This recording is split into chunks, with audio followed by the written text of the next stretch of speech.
nome é Alan Dalprá, eu sou radio-oncologista, professor associado na Universidade de Miami. Minhas especialidades de interesse são tumores torácicos e tumores geniturinários. Há um grande interesse no tratamento da doença oligometastática com a radioterapia, com SBRT, radioterapia estereotáxica fracionada ou de dose única. Esse foi um estudo prospectivo de fase 3, que aconteceu em um só centro, no Memorial Sloan Kettering, em que randomizou pacientes para 24 grays em uma fração única versus 9 grays em 3 frações. Esse foi um estudo, como eu falei, prospectivo, que observou um aumento do controle local em lesões oligometastáticas com uma dose única em 24 grays em uma fração única, quando comparado a um esquema de padrão hipofracionado ablativo em 3 frações de 9 grays. O desfecho secundário foi a toxicidade do tratamento e a avaliação dos padrões clínicos de progressão da doença. É um estudo que recrutou 117 pacientes, tanto com doenças nos sítios primários variados. A grande maioria dos pacientes tinham câncer de próstata e lesões ósseas ou linfonodais, mas a grande maioria eram pacientes com lesões ósseas. Da definição de lesão oligometastática de 5 lesões ou menos e com dimensões máxima menor que 6 centímetros.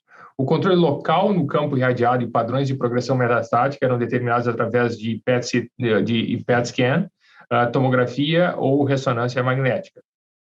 E com um segmento mediano de 52 meses, 59 pacientes com 77 lesões foram randomizados para os 24 gays em uma fração, enquanto que 58 pacientes foram randomizados para 3 frações de 9 grays.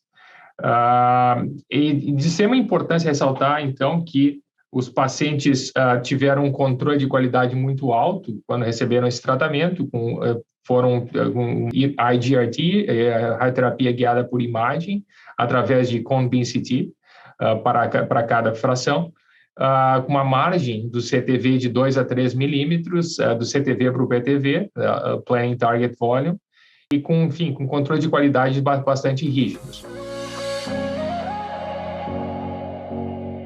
Eu acho que esse estudo mostra que, em primeiro lugar, 24 grays de uma fração provavelmente tem uma dose biológica maior que 9 grays em 3 frações.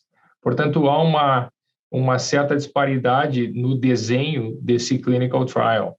A gente sabe que outras frações em doses ablativas também têm um controle local bastante adequado. Agora, a dose única em 24 grays, ela tem que ser vista com bastante cuidado, porque exige um aspecto, um controle de qualidade muito rígido por parte dos centros que estão usando esse fracionamento. Esse é um estudo pequeno, é um estudo com um follow-up, uns tempos de segmento ainda limitado, e há alguns vieses importantes que podem ser discutidos, mas eu acredito que esse é um estudo que gera uma hipótese bastante importante, que uma radioterapia em dose única, ela não só tem uma melhora de controle local, como também pode ter um efeito sistêmico na diminuição de metástases à distância.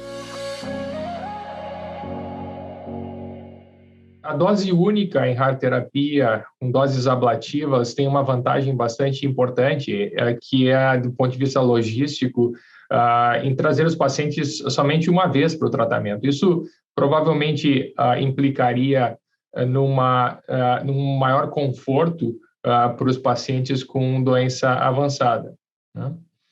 Agora, é importante que esses estudos tenham um aspecto, que sejam avaliados a qualidade de vida, o que esse ensaio clínico não apresentou. Então, para estudos maiores, com maior número de pacientes, é importante que aspectos de qualidade de vida sejam apresentados.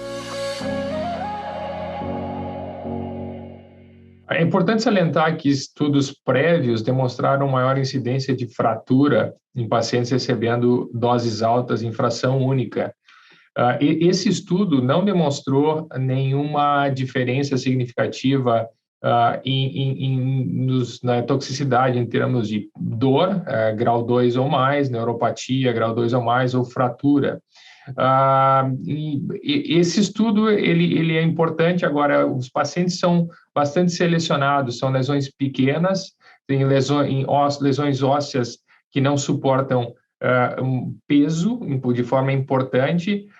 Então, eu acho que esse estudo tem que ser visto com cautela, e eu, pessoalmente, gostaria de ver a validação numa série de casos, num estudos maiores, com um tempo de seguimento mais longo. Esse é um estudo realmente importante, é uma das primeiras evidências em estudos de fase 3, mostrando o benefício da dose única em 24 grays, comparada a 9 grays em 3 frações. No entanto, ele é um estudo que gera hipóteses, né? Uma coisa interessante é que não tem 30% dos pacientes morreram em cada braço, e não há uma documentação adequada da causa de morte. Se for comparar essa perda dos pacientes em relação à baixa incidência de metástases à distância reportada no trial, a gente questiona a causa de morte desses pacientes. Enfim, é um trabalho importante, mas eu acho que tem que ser reproduzido em outros trials e gera, então, mais dúvidas para a comunidade médica. De qualquer forma, há um interesse crescente no tratamento das lesões oligometastáticas, tanto com um pequeno número de frações, 3 ou 5 frações, ou dose única, que certamente também tem que ser comprovado em estudos maiores. É importante enfatizar a importância do comportamento biológico da doença oligometastática, que é um espectro de doenças, é um contínuo, né? Então, há uma necessidade muito imediata da investigação de biomarcadores, não somente prognósticos, mas preditivos de resposta ao tratamento. Então, nós precisamos melhor caracterizar a doença oligometastática, aquela que vai responder ao tratamento local e aquela em que é simplesmente a ponta do iceberg nos métodos de imagem.